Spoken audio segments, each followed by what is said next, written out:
Coming to you from the secret location of the shield generator on Endor, this is Final Death Star.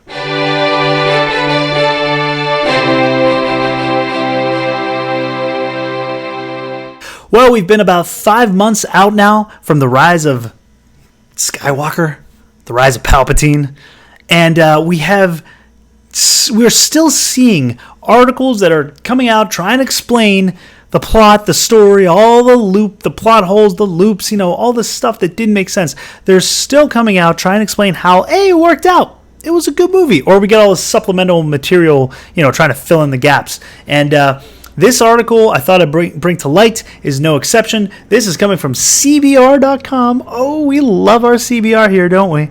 And it is called Star Wars Theory, Rise of Skywalker Killed and Replaced Jedi with, spoiler alert, killed. Notice the wording here too. Killed and replaced Jedi. They killed and replaced Star Wars. They killed and replaced Lucas's original vision. They killed and replaced the fandom, or they tried to at least. In the wake of the deaths of the Jedi, Rey rings in a new school of thought for Force users in the Star Wars universe. Rey rings in a new school of thought. I don't remember seeing her do that. I must have missed that scene. Maybe it was left on the cutting room floor. Maybe we'll get it in the JJ cut. Hashtag release the JJ cut.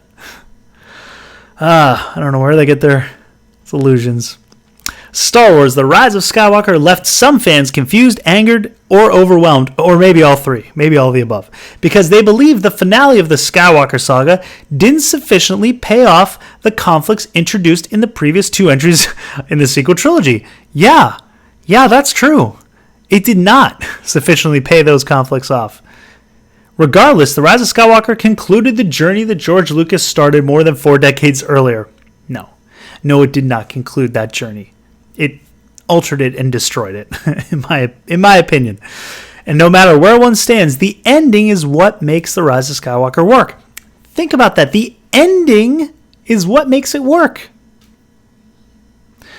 In it, the audience sees a liberated Rey returning to the former home of Luke Skywalker on Tatooine. She slides down a sand dune on a piece of scrap metal reminiscent of her first on-screen moments in The Force Awakens.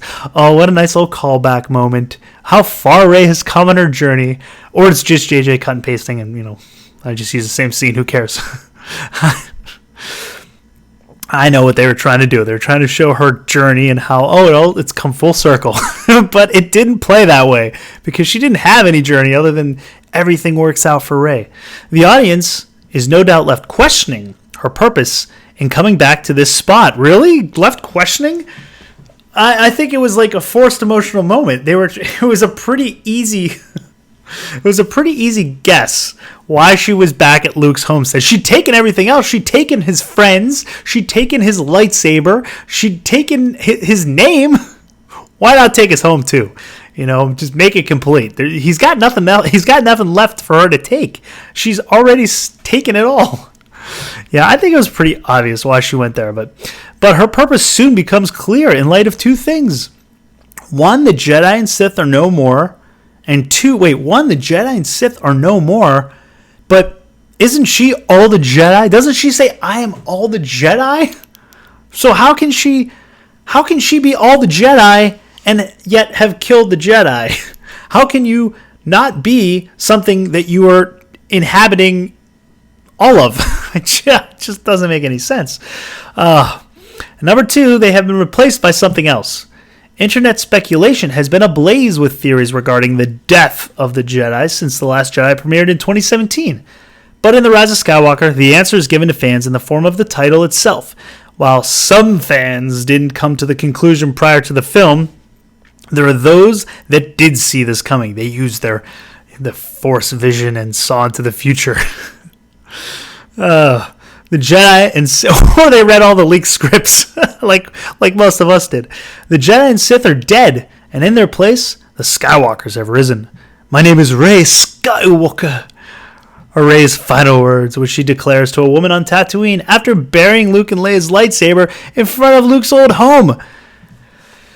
She goes back and buries the lightsaber in the place that Luke saw his aunt and uncle die, burned alive, found the remnants of the bodies, didn't want to live there, wanted to get away, thought it was a waste planet. The place that Leia her last visit was as a slave to Jabba the Hutt, almost killed, and a place that Anakin, had his mother killed, was also a slave, hated sand. Yeah, let's go back there in honor of them and bury their lightsabers in the place that they all freaking hated. Good job, Rey. The burial of the sabers symbolizes the death of the Jedi, but this thought is solidified with the reveal of a new lightsaber wielded by Rey, glowing a bright yellow. This particular color has not been seen in the core saga as of yet. It's not been seen in the movies. It's very evident in the EU, video games, novels. It's in there. It hasn't been in the movies. This isn't some revelation that Rey created, unless they're retconning that too. She created the color yellow. Rey created the color yellow. It was never a color before. She came up with it. This new saber, combined with Rey's confident pronouncement of her stealing the name Skywalker, represents a new way forward for Force users galaxy-wide. So everyone can rip off famous Jedi names and just say you're that. Yeah, that's great. What an inspiration. This moment pays off many of the themes represented in The Last Jedi. Just as well, it fulfills the wishes of two of the saga's most important characters, Luke Skywalker and Kylo Ren Ben Solo. Two of the saga's most important characters. No Anakin mentioned in there. Not so important, huh?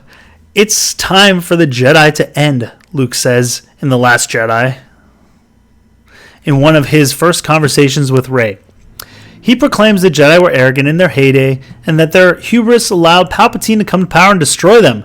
Kylo Ren subscribes to this same philosophy, although his words, his feelings on the subject differ, especially while going by his Sith name. Yeah, but in The Rise of Skywalker, Luke says he was wrong. He was scared that wasn't the way to be. So, more problems in the incoherency of this saga, of this trilogy. Are the Jedi dead? Were they wrong or not? That's open to interpretation. But on one hand, he says in one movie, and then the next movie he says, no, I was wrong. So what are you supposed to think? Kylo also lets Rey know these feelings. And although he eventually succeeds in getting through to her, it does take a few tries to convince her. In nearly every conversation between Rey and Kylo, one of them pleads for the other to join their cause. So they're saying that Kylo was right, everything should die, kill the past, siding with the villain, huh? And then they're saying that Rey was convinced of that. Siding with the villain, siding with evil, kill everything that came before. Those who forget history are doomed to repeat it. After the throne room fight at the end of The Last Jedi, Kylo tells Rey that they don't have to do things this way anymore. However, Rey tells him to join her on the light side, as she has not yet taken either his or Luke's words to heart concerning the need for a new branch of thought amongst Force users. No, you're still holding on. Let go, Kylo says to her. And this moment concludes the two destroying Luke's lightsaber, which was a terrible moment. And the film shifts focus from the battle to the Battle of Crait. Every major trilogy in the Skywalker saga has at least one join me moment, and while it is no doubt a staple of Star Wars, the sequel trilogy gives it a whole new meaning in the wake of the Jedi and Sith Order's death in the wake of the rise of the Skywalkers. So they're basically saying, that's the article, I'll link it below so you can check it out. They're basically saying that Rey has ushered in a whole new philosophy on what a Force user is, because she's killed both the Sith and the Jedi, even though Luke said he was wrong, and he even said at the end of The Last Jedi, he said, I am not the end of the Jedi, they'll go on. He says this. So, and then Rey says, I am all the Jedi. So this article, it just, it's trying to fill in gaps. It's not understanding, even within the scope of the Disney saga, it's not even getting what they were saying. Luke was a coward. Luke was not Luke. Jake Skywalker in The Last Jedi. He noticed he was wrong. He realized he was wrong in the Rise of Skywalker because the audience wasn't happy. So JJ had to go and fix it. And was like, well, no, let's give Luke, all the cool lines to say that Anyway, so this is the article. In my opinion, it doesn't make sense. And it's, again, just people who don't really get Star Wars trying to fill in the plot holes of the Disney trilogy, which there are just too many to really make sense of. So I'll let you guys share your comments with me down below in the comments. So do leave a comment. Let me know what you think of this article. And if you have not subscribed, my goodness, what are you waiting for? Hit that subscribe button. It might be a penny for your thoughts, but it's free to subscribe. So please do so down below there, and give the video a thumbs up if you liked it, and share this content across the interwebs. Thank you for watching, and until next time, lock the doors and hope they don't have blasters.